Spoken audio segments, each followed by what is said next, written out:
Safety in the TAS classrooms. Why loose clothes and long hair are dangerous in a TAS classroom.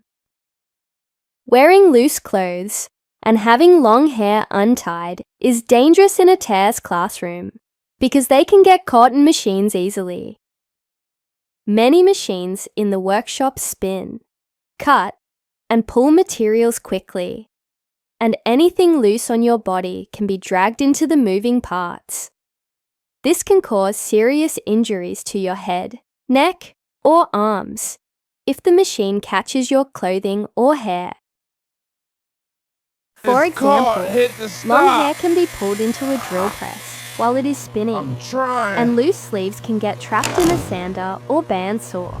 When this happens, the machine does not stop immediately, and the student can be pulled towards the blade or spinning part, causing dangerous accidents.